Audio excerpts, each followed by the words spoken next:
Good morning and welcome to the Sunday Morning Sports Podcast. I am BA along with Jack Hirsch, James J. Train Martin, and Keith Eagle from TGI Sports Talk. How you gentlemen doing this morning? Good morning. Okay, I don't. No, I'm just kidding. I'm glad Jack and Keith. Happy belated birthday to you. He's 33 years old. 33 years old. 33. Yes. I didn't hold up very well, did I? No. Oh man, Keith, you youngin'. Wow. So we're getting to the point where we're watching exhibition games. Some of us, Jack, not so much, but we're watching that. The TV's on. Put it that way. The TV's on. Yeah, it's going through his head, but it's not. He's not watching it. But anyway. Well, if you're watching Zapped, then maybe you wouldn't want to watch football. Yeah. Zappy. Just add a D to the end of his name. He's pretty much zapped. That's Mac's guy. Sorry, Mac. Wherever you are. Jet backup quarterback. That's what we're talking about. Good morning, Linda. How are you? Good morning, Ms. Linda. Good morning, Linda. Before we get into football, we got Hall of Fame inductions for basketball, and we have something in baseball that happened, and it was very, very good for a rookie. Never happened before. Rookie Joshua Baez, the outfielder for the Cardinals, became the first player in MLB history to hit 3 home runs in his major league debut. That's something. These kids keep getting stronger. Fabulous. Yeah, this is awesome. And he went to all fields. He took one to left field, center field, and right field. Just tremendous power. He's their number one prospect, so they expected him to add a little life to this lineup as they're still in a pennant race. A wild card race. And Jack, I remember Jack said Friday I was dating myself by saying pennant race. But look at maybe Jack talked before the show about somebody coming from nowhere here. Maybe it'll be the Cardinals with this rebuilt lineup. Who knows? Mm-hmm. Fun though yesterday. I like to see guys get off to those kinds of starts. Fun. It does, but I think historically we could look at so many players in so many different sports who come in with a bang. They're absolutely sensational, and then their career kind of flattens out. But in this case, it's the Cards' number one prospect, so it's eye-catching. Whenever I hear that, Jack, I think the name Kevin Moss always comes to mind. So. Yeah, former Yankee first baseman yeah. came in with a big bang. Yeah, had 3 great months. Yeah. Well, let's I just remember hope. Ron Swoboda with the Mets, even though he turned out to be a decent player for the Mets. He came in as a sensation before the Miracle Mets, the 1960s. And we have so many stories like that. We could talk about the NFL. I mean, Clint Longley and this quarterback, that quarterback, they come in with a great game or two and we get all excited. Or Jeremy Lin. Look at him. I mean, he drops 40 on the Lakers and we think, oh, he's going to be a big star. And, his name was relevant for a while, but he just turned out to be a okay NBA player, not as a starter, but good enough to hold a roster spot. Linsanity was a real thing, though. Linsanity was a real thing for a couple of months. Well, I gotta say, Joshua, I'm not painting a dark cloud over you, buddy. Hope you continue it and have a long major baseball career. You're getting out to a roaring start, though. Good job, buddy. Yesterday was also the Naismith Memorial Basketball Hall of Fame class of 2026. And the inductees that we had in there was Candace Parker. She's a 2-time MVP, led the Sparks to a championship, won a pair of gold medals in the Olympics, and 2 national championships with Tennessee. Also won a championship with the Chicago Sky in 2021, and a 3rd ring with the Las Vegas Aces in 2023. Candace Parker, she's the GOAT in WNBA. Probably the most deserving entry this year, I would say, is Candace Parker. For sure. Yeah, exactly. She belongs in, but the men who got in the Hall of Fame, I'm kind of interested on everyone's take. Mike D'Antonio, very questionable. Good, solid coach, but he didn't win any NBA championships. He did improve teams. I'll give him that much at Phoenix, at Houston. I didn't like the job he did with the Knicks, but that's another matter. Is he really a Hall of Famer? We're talking about Hall of Fame here, guys. We're not talking about just being a good and decent. Is that enough to get you in the Hall of Fame? No, he never even reached the finals, Jack. Never even reached the finals. Didn't even reach the finals. There you go. Let's go through some things from Mike D'Antonio. Coached the Phoenix Suns and the Houston Rockets, most notably known for the offensive ingenuity. Thank you. And 7 seconds or less for the up-tempo style play with the Suns. Helped James Harden reach new heights by a player having 4 scoring seasons. The highest scoring seasons and an MVP came under his tenure. So he did help out players. Did he help them win? Did he help Harden win? No, nobody helped that team. He was innovative. I agree with you. Yes, he was very innovative. He was innovative, but not enough to be awarded a Hall of Fame pantheon. You're talking about the names. You're in the likes of other great coaches that have won multiple championships, and you're looking like you should be in the. They're in the ballroom. You should be in the closet where all the brooms are. There's no way you should be in the same. I'll be for real. James, I like to make a case to everybody. If I have to make a case, D'Antonio was an assistant coach for some international teams, gold medal winners, so on. So he was kind of revered that way. But you're right. You make a good point. The Hall of Fame should be for the Phil Jacksons, the Pat Rileys, the Red Auerbachs, the Chuck Daly's, the Coach K's. Somehow, he's just not, he's not that close to those guys. So compare him to, because with Don Nelson passing away this week, it's an interesting comparison. Don Nelson never reached an NBA final either as a coach, and he's in the Hall of Fame. You won a lot more games than D'Antonio, I think. I was going to say that probably would get you in there. Would be if you have to be someone. Okay, maybe you didn't win the big game, but you're always close there, and you had a high percentage. What's your win percentage? That makes a big difference as well. The long game. They're very similar. Their careers are very similar. Nelson's was longer, and he turned teams around. He was very innovative. Never could get to a final, though. Never could get any of those good teams to a final. I think their careers are very similar in that way. Okay, let's consider this. And I know it doesn't exactly come in Hall of Fame voting, body of work. Nelson had to work as a player and coach combined. So he definitely gets in when you combine his body of work. So even though he might be getting in as a coach, I can kind of bump him up because of what he did as a player. You're not supposed to technically, but I can do it. Also, Nelson reportedly, and very strongly reportedly, was the one who pushed Golden State to draft Steph Curry. Now that counts for an awful lot. That's an absolute game changer for that franchise. That's fair. Well, but that shouldn't get you into the Hall of Fame.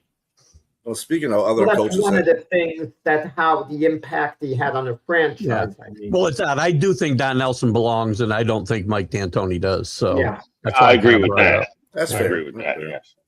Speaking of head coaches that went into the Hall of Fame, Doc Rivers was another one that went into the Hall of Fame. He spent 27 seasons behind the bench, plus had a 12-year career as a player. His 1,194 career wins ranks him 6th all-time, and only 3 coaches have more playoff wins than his 114. Won his only championship as a coach with the Boston Celtics. I could put him in based on body of work. What he did as a player and a coach.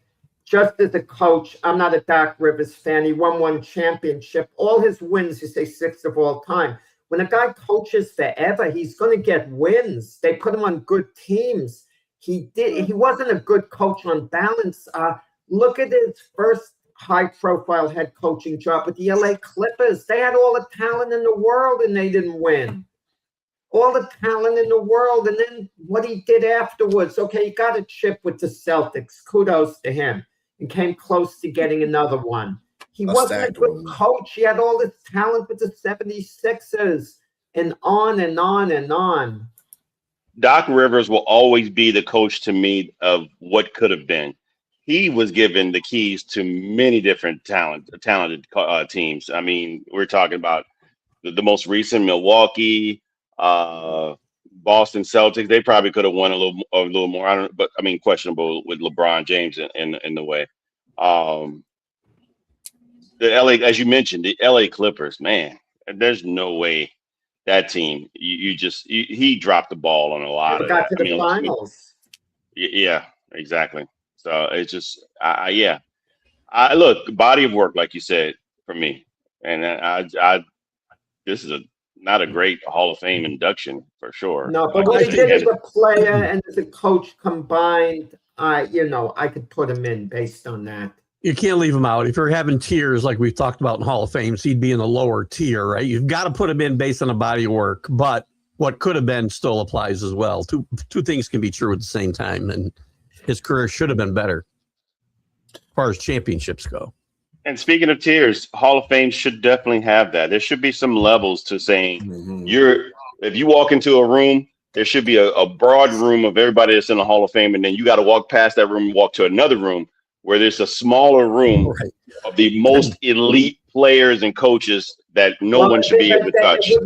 It wouldn't be handled right because some people would make it into that elite room who shouldn't, unfortunately. I was always a big proponent for Super Hall of Fame.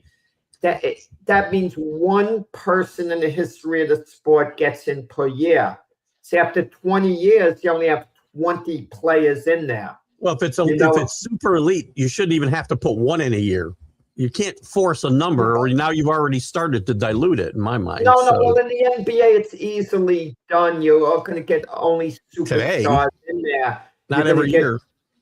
No. If you start it now, for example. Yeah, you could go 20 years. Get in, let's say, whoever. Let's say you get in Jordan. Then you'll get in LeBron. Then you'll get in Bill Russell. Then you'll get in, let's say, Wilt. I'm just throwing names out. Then Kareem Abdul-Jabbar. After 5 years, you can have 5 iconic guys. After 10 years, 10 iconic guys. After 20 years, there'll be 20 iconic guys. I am interested in the premise because there's no world where Doc Rivers should sit at the same table as, Red Auerbach and Phil Jackson. Should. Right. Mm-hmm. Well, we got that in all sports. No, I agree. I mean, I'm not saying and all of them do need tiers. All of the sports need tiers for that. Also, college head coach Mark Few, he took over head coaching at Gonzaga in 1999, and the Bulldogs never, ever in his tenure failed to reach the NCAA tournament. Came close to 2 national championships and delivered 21 WCC tournament titles. He's 19th on a men's all-time win list, 6th among active coaches, won a gold medal as an assistant coach for the U.S. men's team. 100% belongs. Mark Few is the most underrated coach in the country. To do what he did with that program, which, by the way, was ready to go out of they were going to go to like Division III. Actually, Dan Munson was the coach before Mark Few, and it was that before him. But still, Mark Few took what Dan Munson left him, and he just ran with it. And what he's done is remarkable up there in a very small. It's a Jesuit college, I think, right? I think pretty sure. Yeah, pretty sure. Very small college, and he's done a remarkable job. Yeah, when a coach has less to work with, and he still keeps a program relevant, I mean, that could be as big as winning a championship at a major university. Absolutely. I have no arguments with what anybody said here. Definitely belong. Yeah, he does definitely belong. 2 players besides Candace also were inducted into the Hall of Fame. Actually 3. Amari Stoudemire. He went from Cypress Creek High School straight to the NBA. Received Rookie of the Year honors in 2003. Played for the Phoenix Suns for 8 years before going to the Knicks in 2010. What do you think about his induction to the Hall of Fame?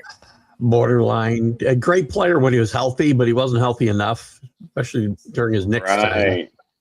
But I think he's borderline. to me, he's the same as what we just mentioned with the aforementioned coaches. Mhm. It's like, I mean, or Doc Rivers. What could have been? Yeah. The talent was supremely there. Incredible. But yeah, and also I work in retina. He had a retinal detachment, one of his eyes. If you all didn't know that, I did. Yeah.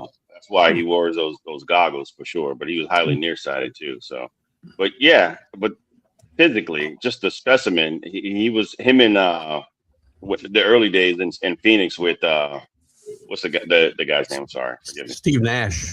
Steve Nash. Yeah. Yeah. Oh, that tandem.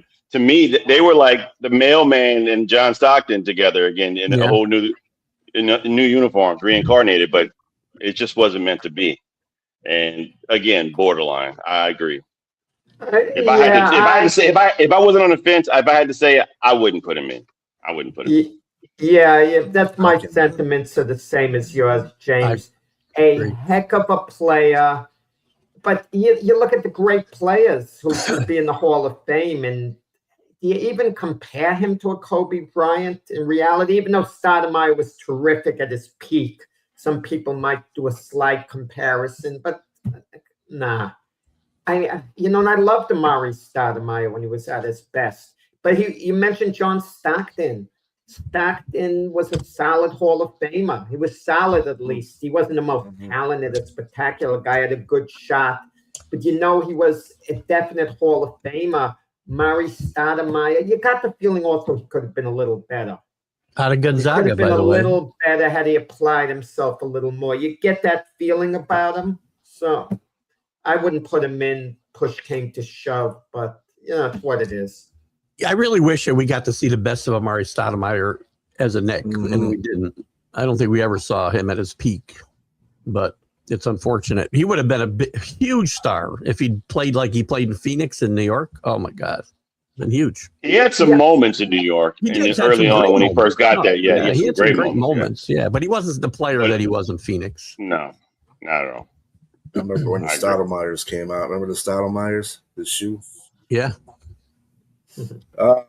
Two other players for the WNBA went to the Hall of Fame. Alina Danye, first WNBA player to register a 50-40-90 season, was a two-time MVP, an Olympic gold medalist, and a three-time All-American of Delaware. Guided Chicago to its first WNBA Finals appearance, won a championship with the Washington Mystics. She's old school. Those type of credentials definitely warrant somebody getting into the Hall of Fame for sure. Yeah, she's old school. I would say so. And then, of course, Shamika Holdsclaw won 3 national titles with the Volunteers. One of the seasons was a perfect 39-0. Led SEC in scoring in all but her freshman year. Although never made WNBA Finals, the 1999 got the Rookie of the Year in 1999 and had as a 6-time All-Star, won a gold medal with the Team USA in 2000. So I think she's worthy too. I mean, she didn't win a championship, but she got there. And then finally, a rarity that we see, Joey Crawford. No one has officiated more playoff games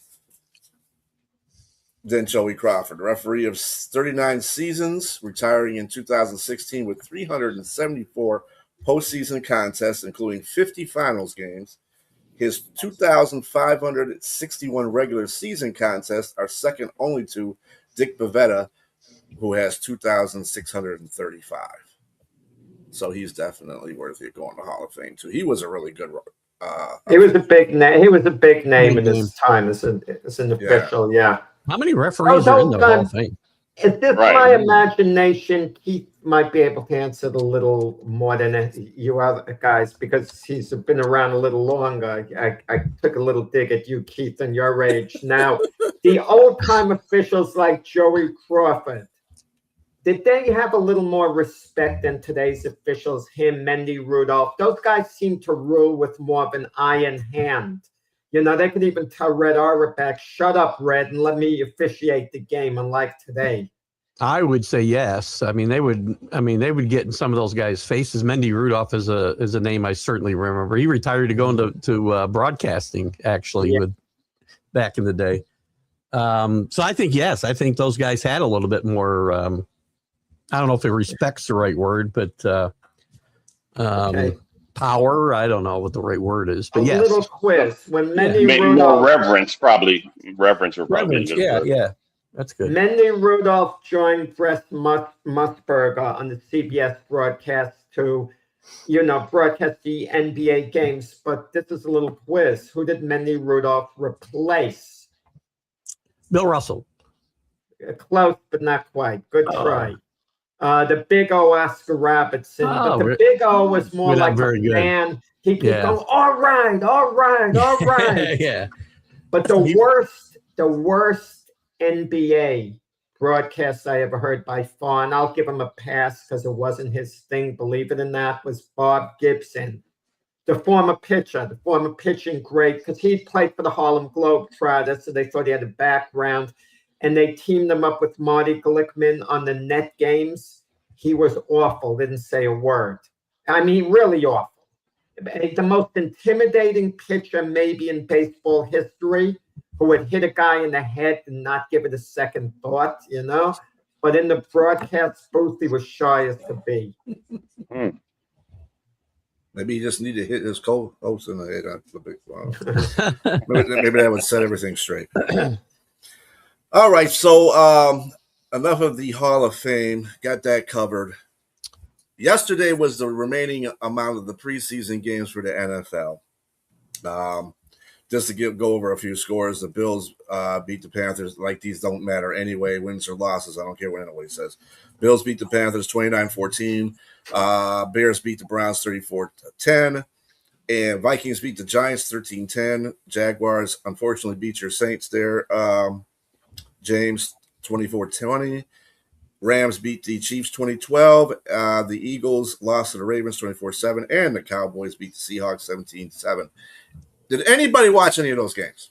I watched like about 2 or 3. I had the Giant Viking game on the TV outside yesterday. No sound, just to have something to pay attention to. I thought it was interesting in that game that Jackson Dart gets hit basically in the chest and they take him in for concussion protocol. Big hit. And I'm listening to Giant fans saying Jackson Dart's job is to protect his body. That wasn't his fault yesterday.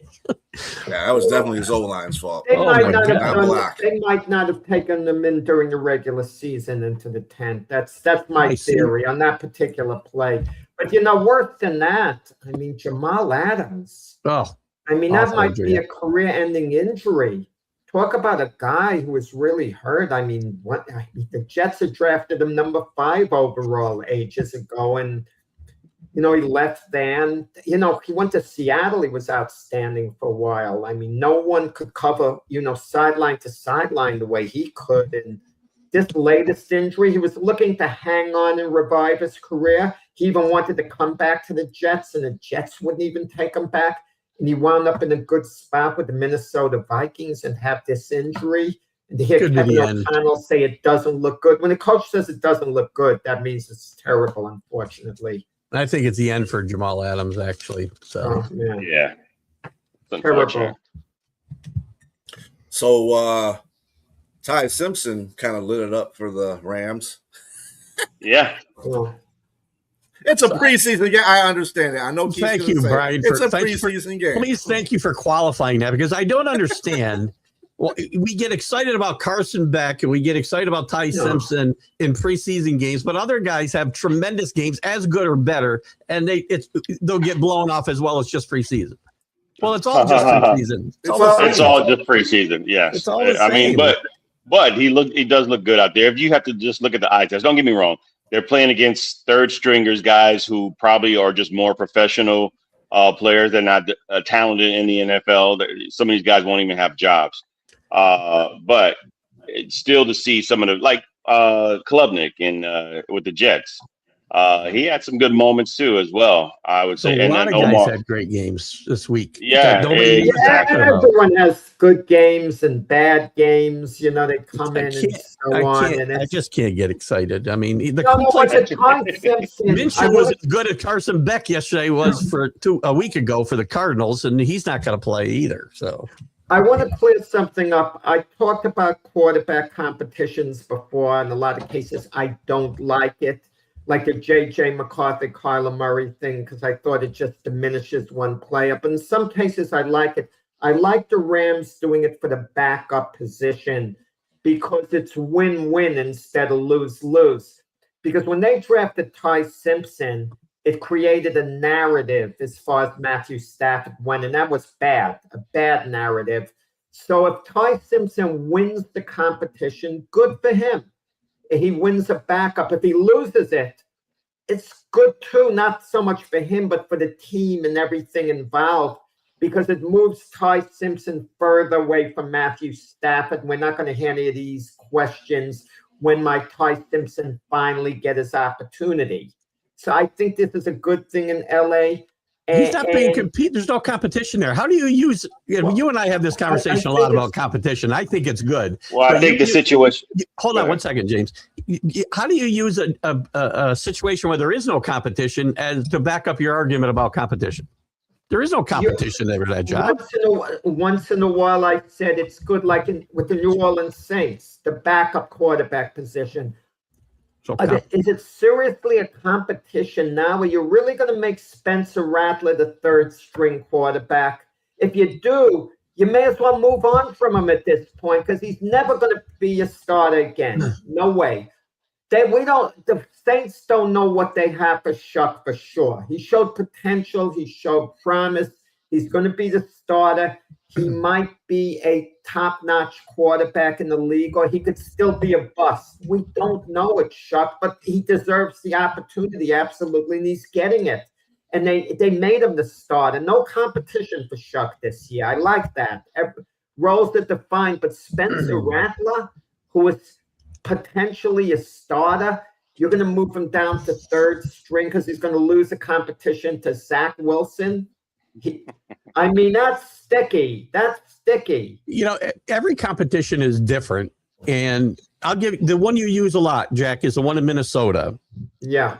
O'Connell had said there's a competition between Murray and McCarthy.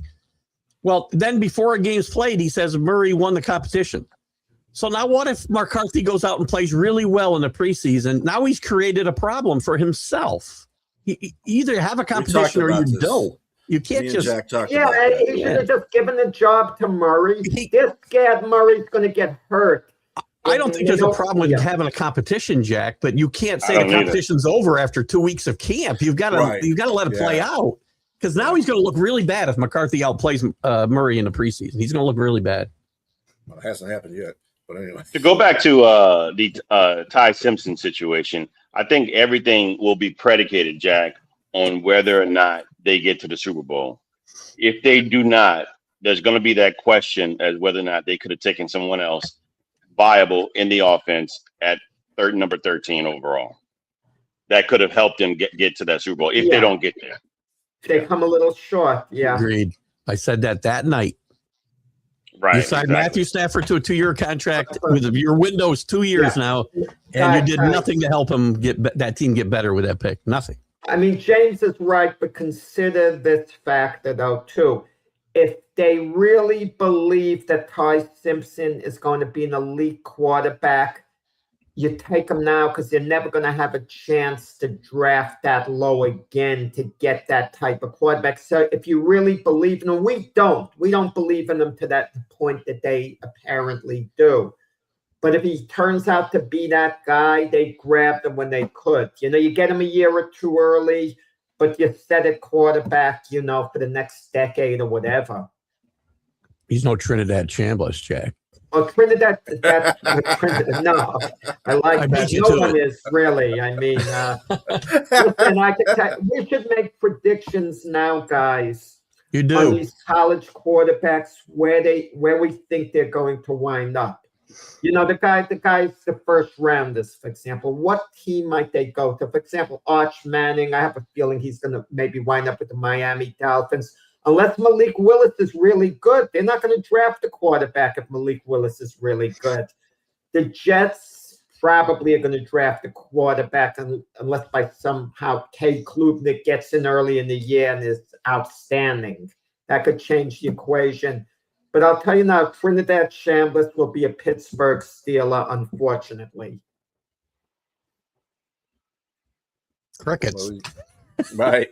I've heard this prediction several times already, so I really am worn out on it. Listen, if Brian might, luck out. If the Lions pick something like 21, 22, and Chambliss is there, they might grab him. They might have that vision. How's he going to be there? You told me he'd be the number one pick in the draft. No, I don't know where they're picking him. I said he will clearly be the best quarterback coming out of the draft. He's a future Hall of Famer. Wouldn't that be the number one pick in the draft? He'll be one of the top picks because he's going to have an outstanding year at Ole Miss.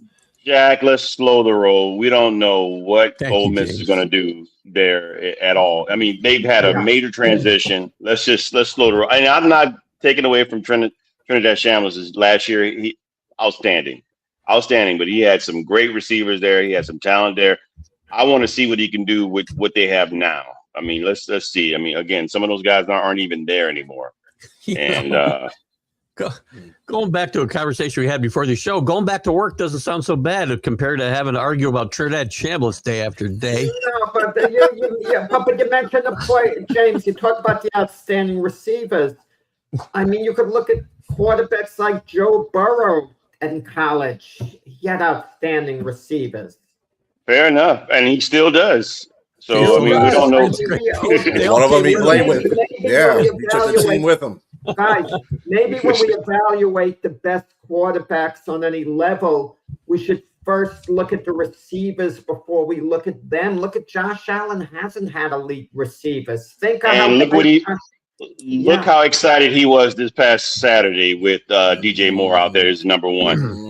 They're good. I mean, against starters, they didn't just play against scrubs. They played against Carolina's best. Sorry, Sonya, but they kicked their butt when they had. Don't get me wrong, they got sacked a couple of times, but still. That being said, with the receivers, DJ Moore is going to change the game for them. Agreed. For sure. Speaking of that, in a quarterback situation, the Browns. Who do you think won that? I watched some of the game. Well, I watched most of the game.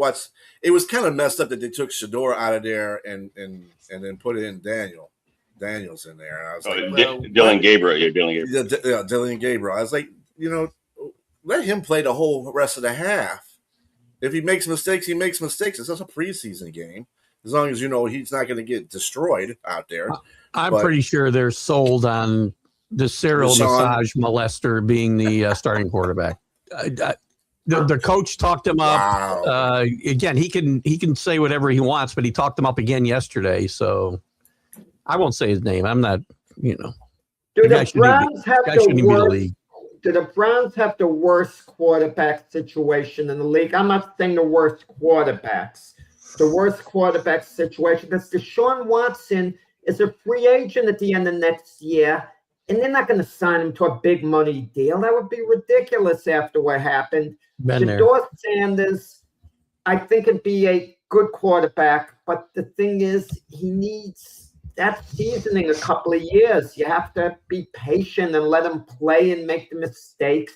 And in the modern NFL, they don't have the patience. And Dylan Gabriel, Keith has a better read on him than I do with his college career. Could Dylan Gabriel sneak in the back door? Would he actually be the best guy to be the starter when all's said and done? Dylan Gabriel reminds me a lot of Michael Penix. Those guys had great athletes. We talked about great receivers and great offenses. Those guys played in great offenses with great receivers in college, and all they had to do is throw the ball up. And it doesn't mean they won't turn into decent quarterbacks, but Gabriel and Shador Sanders, I think, can be capable quarterbacks on really good teams. They need a lot of talent around them. They're not carrying teams ever, these guys. If they were on a team with a bunch of great wide receivers and a great running game, well, they might be serviceable.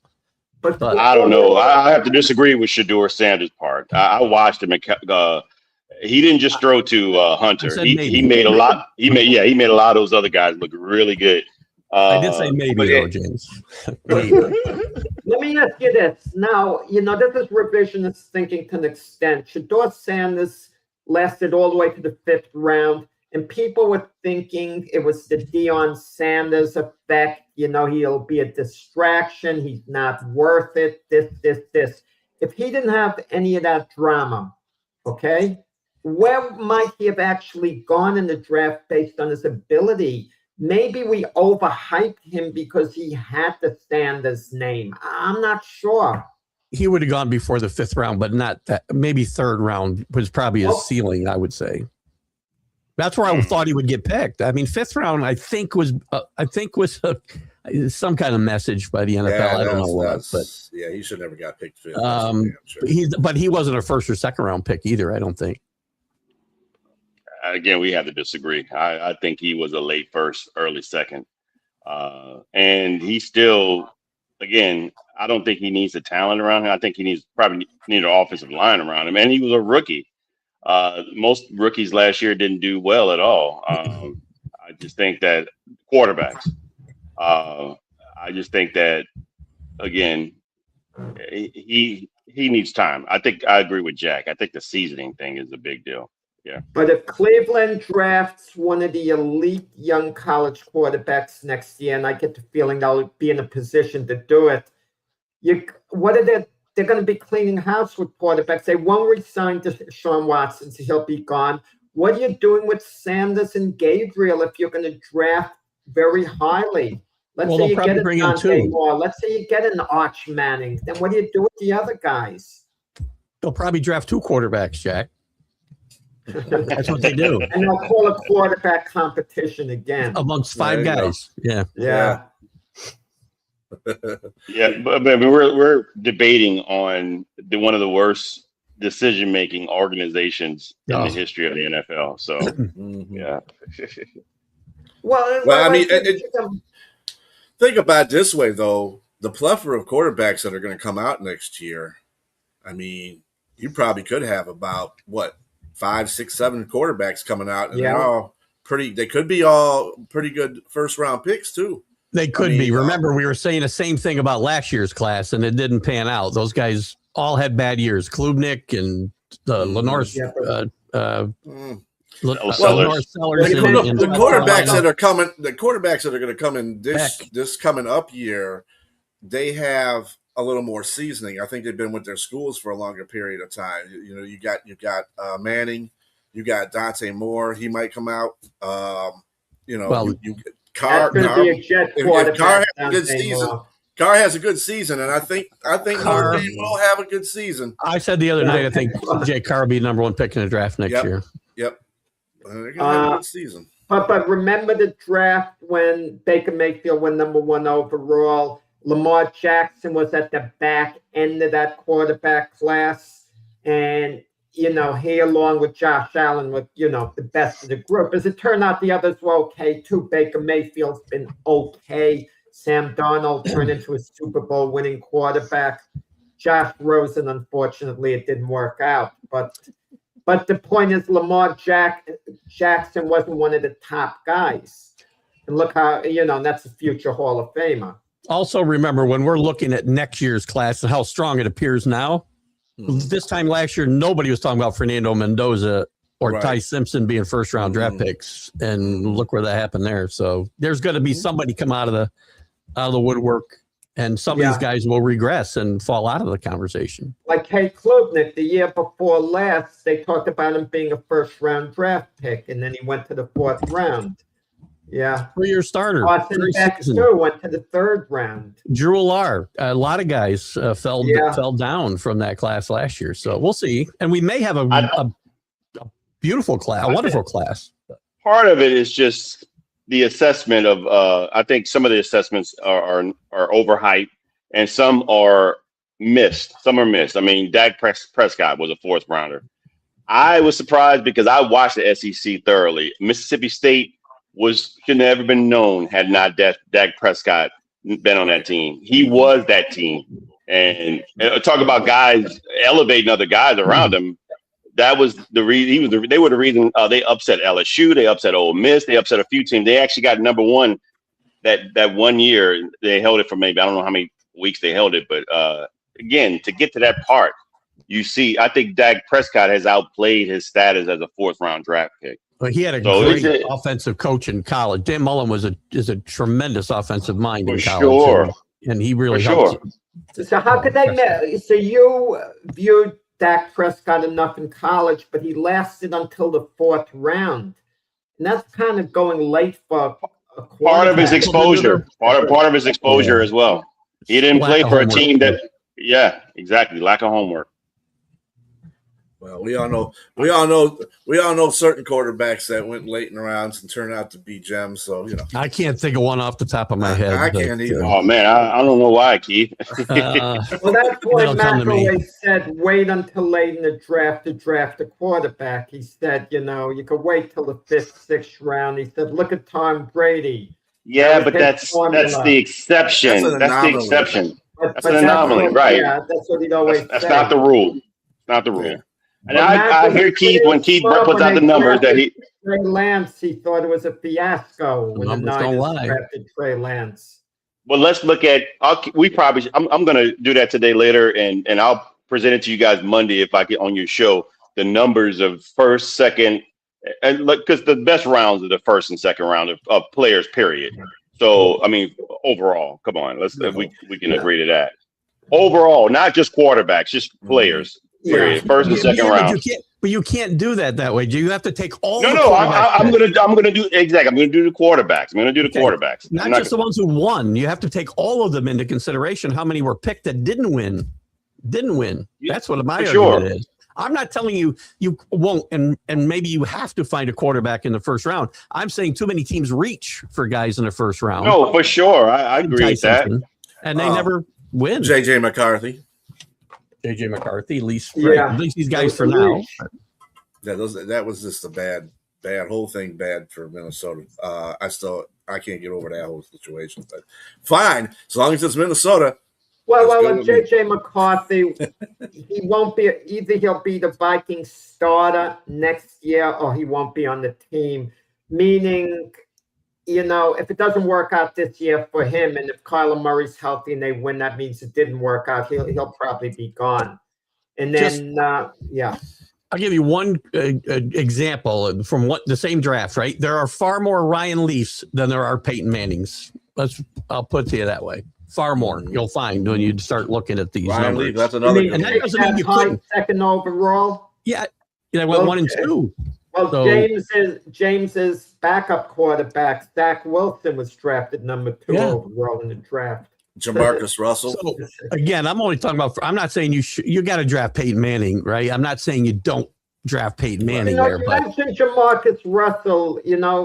Going all the way back with Lane Kiffin, that seems like ancient history where he was the Raider coach. And supposedly Lane Kiffin did not want to draft Jamarcus Russell. It was Al Davis who forced Jamarcus Russell on Lane Kiffin. And then reportedly Al Davis didn't pay Lane Kiffin the money he owed him on the contract. How could you not pay a guy? I don't get this. he should sue Al Davis. Wherever he is. It's kind of warm there, probably, but he's probably having a good day. Jamarcus Russell turned out to be a history-making player, guys, in this regard. He changed the scale of rookie pay, where rookies can only get X amount of dollars, because if you could just pay them whatever, could you imagine what some of these guys coming out of the draft are demanding? It's insane. They're getting more than these great established veterans are worth. So they kind of put the brakes on that. And I actually support that, putting a scale on what the rookies could get paid in the beginning. And what they get now is still more than enough. I mean, you look at the contract that they get; they still get a substantial amount of money. It's just that these guys, it was building up. I think he got like 40 or 50 guaranteed or something like that. Like, was he in the same draft class as Matthew Stafford, or what's the kid's name out of Oklahoma that went to Minnesota? Hmm. He could never stay healthy. No, not that kid. And he wasn't getting that kind of money. Yeah, but yeah, what a bust. Bo Jackson exposed him.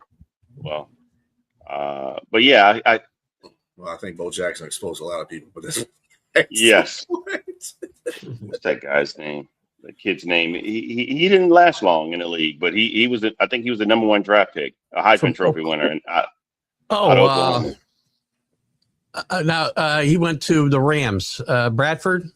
Bradford, yeah. Yeah. Sam Sorry, Bradford, Bradford, Yeah. yeah, the By- Rams. Sorry about that.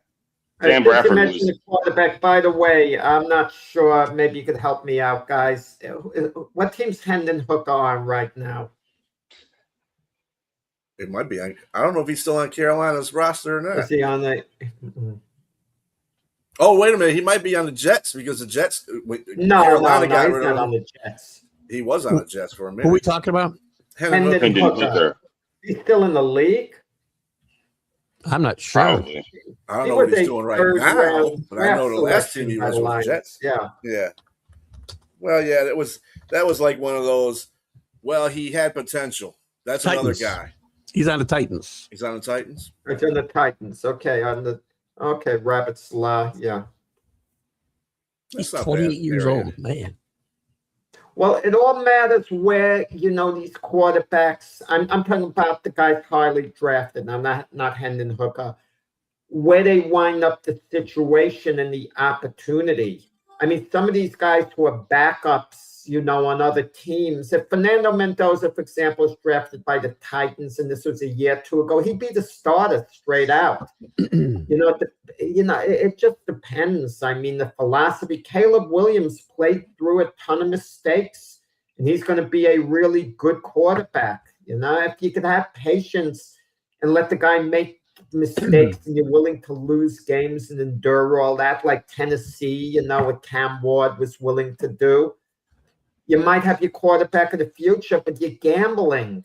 Some of that might be the Tom Maybe you have Brady. another Mitch Trubisky, meaning you wasted your time.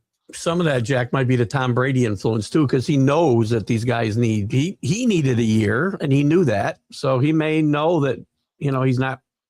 He's better off not throwing him to the wolves right away. Brady started playing in a lot when he took over for Drew Bledsoe. Was it his first year? Second year. Second year. It was the second year. Yeah. Okay. Yeah. Was it second year? Yeah, he didn't play at all. Well, maybe he played through a couple passes in his rookie year, but that's it. But Brady, and people don't either realize this or they forget it. Tom Brady was the best quarterback in camp that year for the Patriots, his second year. And he might have been made the starter in another situation, but they just signed Drew Bledsoe to the highest contract in history of the NFL, and there was no way they could play him. But they all knew he was the best quarterback on the roster in camp. So fate just works out funny sometimes. Also, speaking of quarterbacks and Joe Burrow, actually, Joe Burrow thinks that his team is on pace to be like his LSU team that he won a national championship with. He said that before the preseason game, right? Yeah, Yes. yeah, he said that before the preseason game. And again, it's a preseason game, so I don't hold much. I'm not even sure they'd be that good in the SEC. And that was my theory right there. I'm not sure they'd win the SEC. Their offensive line. Bengals always get off these terrible starts. I mean, that's what it basically is. Now, well, when I watched that preseason game, you got to remember something in that preseason game. They came out with all their starters offensively. The Lions didn't play any starters. They played their second and third round, and they were getting to him.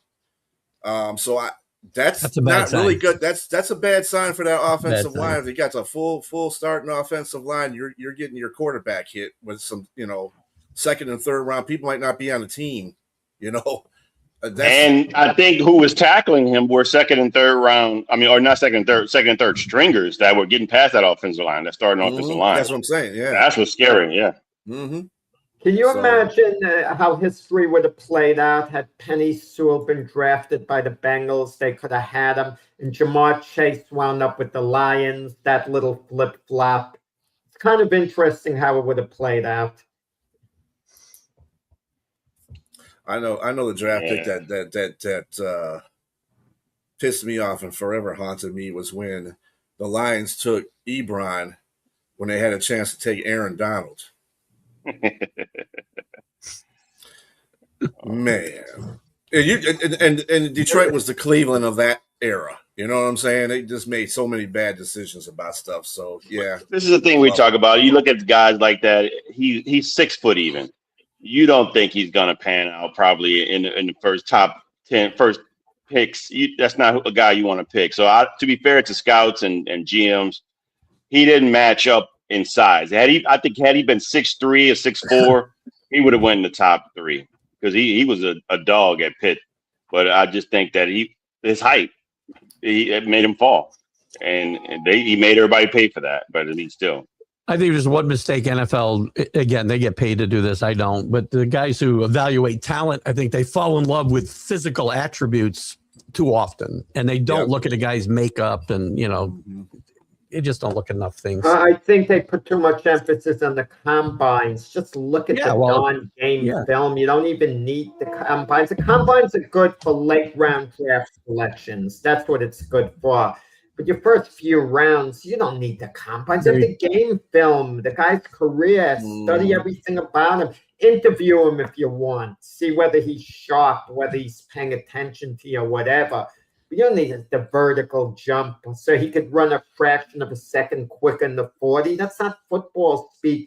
Because football speed's anticipation. The guy who anticipates better is going to be just a little quicker. Yeah, they get film on these guys or lack of film, and they still draft guys like Anthony Richardson, at 5. When there's about 5 games you can find film on him. The Colts picked him that high because they were scared with all his athletic talent that he showed at the combines if he was going to turn into a superstar. That's a silly reason to draft him. He had very limited snaps at Florida, and he was injury prone. He's got all the talent in the world with that arm and his leg. It's kind of like getting free agents based off Madden. I would pick him up if I'm another team as a backup. I wouldn't have a problem picking him up as he could be a good backup quarterback and maybe get an opportunity to be a starter again. He still might turn into a good player. Played really well yesterday. On Anthony Richardson. He does have a lot of talent. Yeah, I agree. I think he has talent. I just think that there's a lot of baggage there in regards. I mean, he needs work. He's like a lump of clay. Exactly. He needs to be molded for sure, without a doubt. Somebody like KOC probably can do something with him. James, what's the difference in style of play between Anthony Richardson and Jackson Dart? Is Dart necessarily a better pocket passer? Both guys run, they make things happen. I'm just saying. I think the difference is you've seen a few more years on Anthony Richardson versus Dart. Yeah. So you got to give time for Dart to even be exposed and grow and mature. So I just think that Anthony Richardson exposed. I like that term. To be exposed is maybe not being the guy. Yeah, for sure. Absolutely. Yeah. I know one thing, Jackson Dart, boy. Oh, jury's still out there, man. The jury's still out on Jackson Dart. The concussions that he's gathering over his career right now, and a short one at that, it's scary. He had 8 or 9 concussions last year, and he got one yesterday. Even though he went through, I don't think he got 8 or 9. I don't think he got that many. I think. Oh, he got a lot, and a couple of them weren't even. That's undiagnosed ones, right? Yeah. So, I think ultimately he has to change his style of play, and that's going to be hard. He has. He loves being that. To me, the running back and the quarterback, Scatterboo, and they don't seem much different. And Jackson Dart, they seem to do a lot of reckless stuff in the game. Mm-hmm. The hardest thing for Jackson Dart to learn is that part of his job as an NFL quarterback is being able to stay on the field, and that's hard to a guy whose game is predicated on running the football as much as he does, and you can still run it. You just have to be smarter how you do it. Look at Patrick Mahomes. He's not necessarily a running quarterback, but he's sneaky and he knows when to get out of bounds and not get Let's hit. go all the way back to Steve Young. He eventually had to retire because of what the things he did. But again, Steve Young's upside was just incredible. I mean, mind you, he played for the 49ers too, but his upside was incredible. I mean, much. I think if I had to compare Jackson Dart and Steve Young, I don't know. I would definitely say Steve Young is a far better quarterback, even at the young age. You're a better he was thrower a of the better ball. thrower at a young time. Yeah. The most underrated position in the NFL's backup quarterback. It's so important to me. And you point out with Jackson Dart, you got Jameis Winston, the backup for the Giants. Good attitude, former number 1 overall pick experience. You never know, a guy like him could be slotted in and be a good quarterback for a season if he didn't throw his pick sixes. But, you know, you look at the various teams, you don't study their backup enough. You know, if their starter goes down, is their backup highly capable of carrying a team for a season?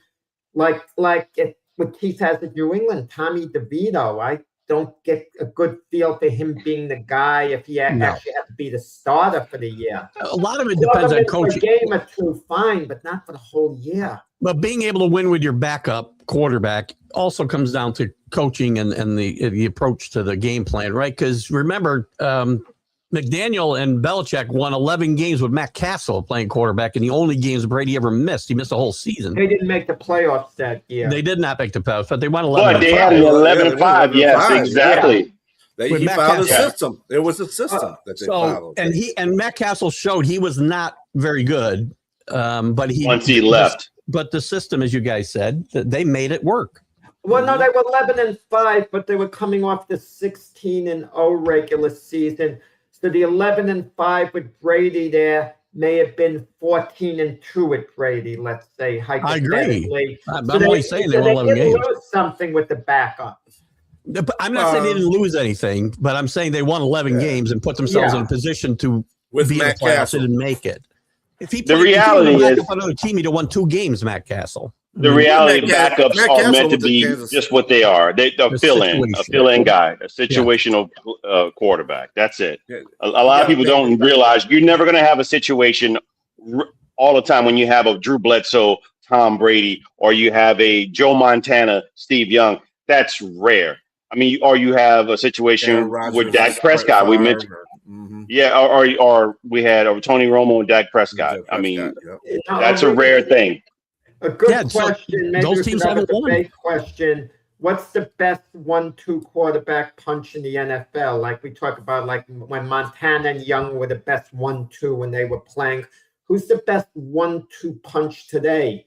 Is it Murray and McCarthy? You know, combine 2 guys together. I'm just throwing out a name. Don't hold me to that, please. I apologize for naming those 2. How much time we got left here? Let's get out of here. Geno Smith and Klubnik are my guys. No.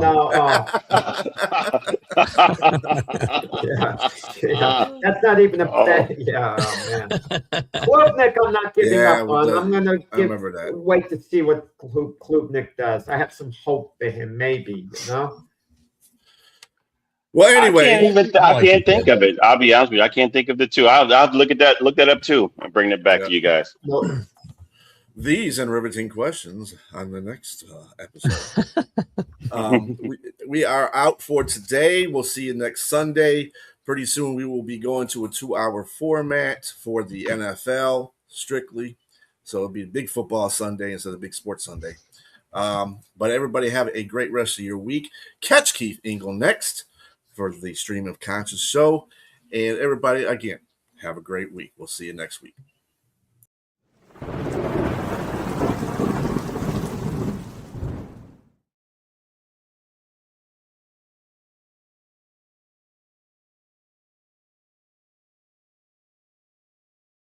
Get that money, get that pain, like them fellas, get your head in the cave. Get that money, get that pain, like them fellas, get your head in the